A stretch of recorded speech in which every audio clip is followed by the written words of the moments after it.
साल 2019 में supreme court के फैसले के बाद राम मंदिर बनकर तैयार है और श्री राम जी की मूर्ति की प्राण प्रतिष्ठा होने जा रही है। इस मौके पर हम उस इतिहास के बारे में जान लेते हैं जिसने आज के राम मंदिर के स्वरूप की नींव रखी है। अयोध्या नगरी कितनी पुरानी है, क्या आपको इसका अंदाजा है? भारतीय वेदों और शास्त्रों में भी अयोध्या का जिक्र मिलता है।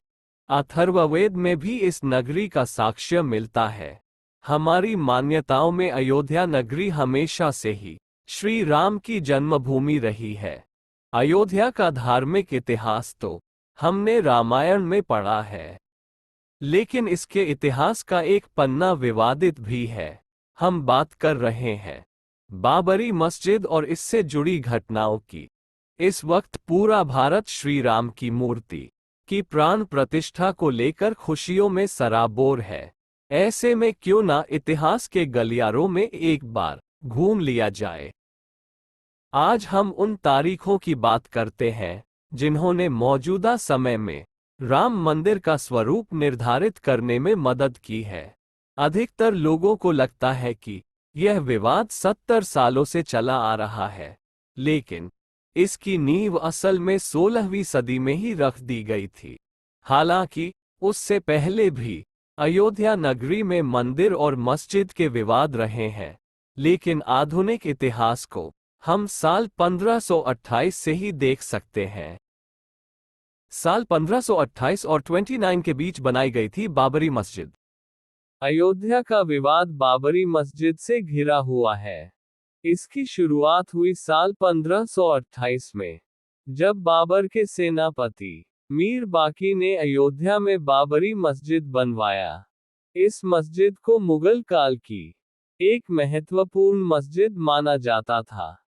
वैसे बाबरी मस्जिद का मॉडर्न दस्तावेजों में भी जिक्र है, जैसे साल 1932 में छपी किताब अयोध्या ए हिस्ट्री में भी बताया गया है कि मीर बाकी को बाबर ने ही हुक्म दिया था कि अयोध्या में राम जन्मभूमि है और यहाँ के मंदिर को तोड़कर मस्जिद का निर्माण करवाना होगा। बाबर के सिपाही द्वारा बनाई गई इस मस्जिद का नाम बाबरी रख दिया गया। हालांकि इसे लेकर अभी भी विवाद है कि बाबरी मस्जिद को मंदिर तोड़कर ही बनाया गया था, लेकिन कई किताबें इसका जिक्र जरूर करती हैं कि मंदिर की सामग्री से ही मस्जिद का निर्माण शुरू किया गया था। उस वक्त क्या हुआ था, इसे लेकर कई दावे मिलते हैं। 300 साल बाद शुरू हुआ विवाद। मस्जिद के बनने के 300 साल बाद इसे लेकर विवाद की पहली झलक दिखाई दी। अब जो इतिहास शुरू होने वाला था वह लंबी लड़ाई के साथ साथ विध्वंस की कहानी कहने वाला था। 1853 से 1855 के बीच में अयोध्या के मंदिरों को लेकर विवाद शुरू होने लगे। इंडियन हिस्ट्री कलेक्टिव की रिपोर्ट बताती है कि उस वक्त सुन्नी मुसलमानों के एक गुट ने हनुमानगढ़ी मंदिर पर हमला कर दिया था। उनका दावा था कि यह मंदिर मस्जिद को तोड़कर बनाया गया है, हालांकि इसका कोई भी साक्ष्य नहीं मिला। सर्वपल्ली गोपाल की किताब anatomy of a confrontation, Ayodhya and the rise of communal politics in India में भी इसका जिक्र है। किताब में ये भी कहा गया है कि उस वक्त हनुमानगढ़ी मंदिर बैरागियों के अधीन था और उन्होंने आसानी से मुसलमानों के गुट को हटा दिया था। तत्कालीन नवाब वाजिद अली शाह से इसके बारे में शिकायत भी की गई। अयोध्या तब नवाबों के अधीन थी और इस मामले को सुलझाने के लिए कमेटी बनाई गई।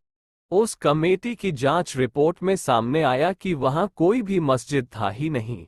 उस वक्त नवाब वाजिद अली शाह ने हनुमानगढ़ी मंदिर पर एक और हमला रोका था।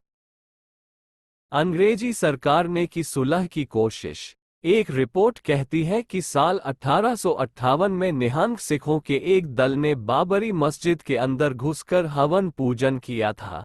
उस वक्त इस घटना के खिलाफ पहली बार एफआईआर की गई थी और लिखित में यह विवाद सामने आया था। उसमें लिखा गया था कि अयोध्या में मस्जिद की दीवारों पर राम का नाम लिख दिया गया है और उसके बगल में एक चबूतरा बना है। साल 1859 में अंग्रेजी सरकार ने इसके बीच एक दीवार खड़ी कर दी, जिससे हिंदू पक्ष और मुस्लिम पक्ष शांति से अलग अलग स्थान पर पूजा और इबादत कर सके। यहीं से पहली बार राम चबूतरा शब्द प्रचलन में आया था। साल सन 1885 में पहली बार कोर्ट पहुंचे थे रामलला। सुप्रीम कोर्ट ऑब्जर्वर इन स्कोर की रिपोर्ट बताती है कि यह पहली बार था जब राम मंदिर विवाद कोर्ट पहुंचा था। यहां महंत रघुवीर दास ने राम चबूतरे पर मंदिर बनवाने की याचिका दायर की थी। फैजाबाद डिस्ट्रिक्ट मजिस्ट्रेट ने ये याचिका खारिज कर दी थी। तब फैजाबाद कोर्ट में रघुवीर दास की याचिका गई थी। उस वक्त केस की सुनवाई कर रहे जज पंडित हरिकिशन ने इस याचिका को रद्द कर दिया था। उस वक्त पहली बार निर्मोही अखाड़ा सामने आया था और लोगों को उसके बारे में पता चला था। महंत रघुवीर दास उसी अखाड़े से थे। इसके बाद भी रघुवीर दास ने हार नहीं मानी और अंग्रेजी सरकार के जज से गुहार लगाई, लेकिन यहां भी याचिका को खारिज कर दिया गया। यह मामला यहीं दब गया और अगले 48 सालों तक मामला ठंडे बस्ते में रहा और छुटपुट शांतिपूर्ण विरोध होते रहे। साल 1930 का दौर जब शुरू हुआ अयोध्या का नया अध्याय। सबसे पहले साल 1936 में मुसलमानों के दो समुदाय शिया और सुन्नी की लड़ाई हुई। दोनों ही बाबरी मस्जिद पर अपना हक जता रहे थे। इसकी बात दोनों समुदायों के वक्फ बोर्ड तक पहुंची और दोनों की लड़ाई 10 साल तक खींच गई। इस लड़ाई में जज द्वारा जो फैसला आया उसमें शिया समुदाय के दावों को खारिज कर दिया गया। साल 1947 के बाद से बदल गई अयोध्या की राजनीति। मॉडर्न समय में जब भी अयोध्या की बात होती है तो उसमें राजनीति शब्द जरूर सामने आता है। हालांकि इसकी शुरुआत बंटवारे के बाद ही हुई। पाकिस्तान का वजूद बना और अयोध्या में अब हिंदू महासभा का हस्तक्षेप इकबाल आया। कृष्णा झा और धीरेन्द्र के झा की किताब अयोध्या द डार्क नाइट सहित कई किताबें इस बारे में कहती हैं कि 1947 का अंत होते होते हिंदू महासभा द्वारा एक मीटिंग रखी गई थी जिसमें बाबरी मस्जिद पर कब्जे की बात कही गई थी। इसके बाद के चुनावों में पहली बार कांग्रेस पार्टी ने राम मंदिर को मुद्दा बनाया था। कांग्रेस के इस मुद्दे के बाद कोई और पार्टी कहीं टिक नहीं पाए और फैजाबाद में भी कांग्रेस जीत गई। साल 1949 में बाबरी मस्जिद में मिली रामलला की मूर्ति। अब तक हालात काफी खराब हो चुके थे।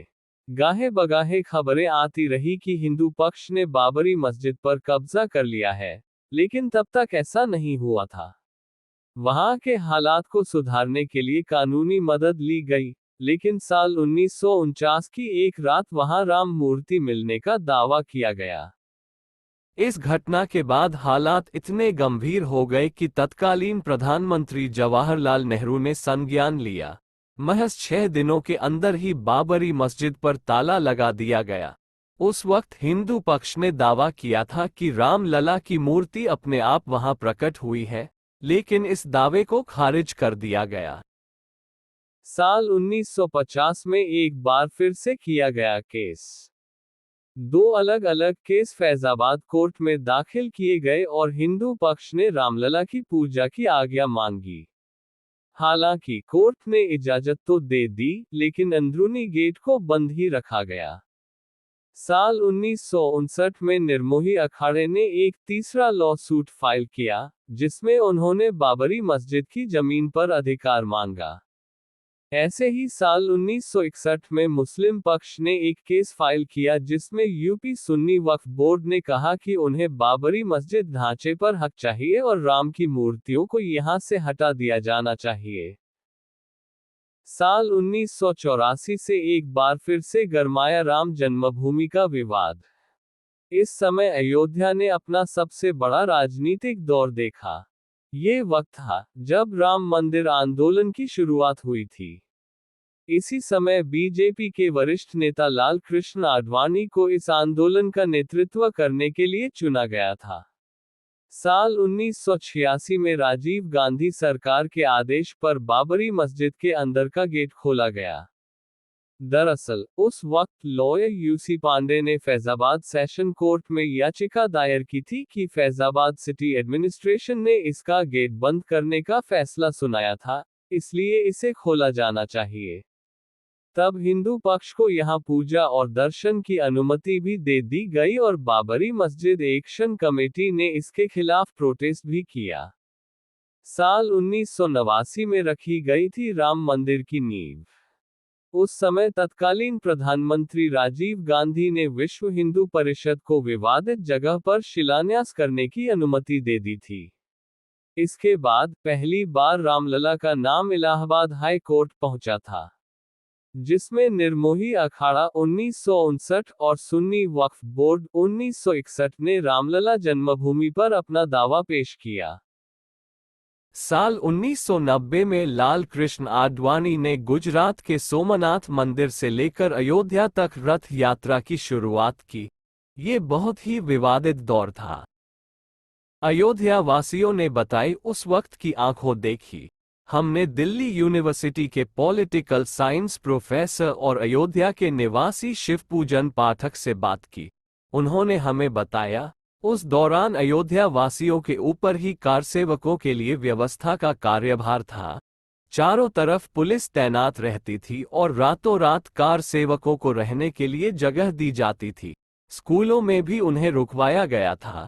उस वक्त चारों तरफ सिर्फ परेशानी का माहौल रहता था और समझ नहीं आता था कि आने वाले पल में क्या हो जाएगा। साल 2023 में हुआ राम मंदिर का उद्घाटन। आखिरकार 22 जनवरी 2024 आ गया और इस दिन राम मंदिर में रामलला की प्राण प्रतिष्ठा भी हो गई। अब यह मंदिर आम लोगों के लिए खोल दिया जाएगा और अयोध्या में आकर लोग श्री राम के बाल रूप के दर्शन कर पाएंगे। अब 22 जनवरी 2024 को प्रधानमंत्री नरेंद्र मोदी द्वारा ही रामलला की मूर्ति का प्राण प्रतिष्ठा किया जाना है।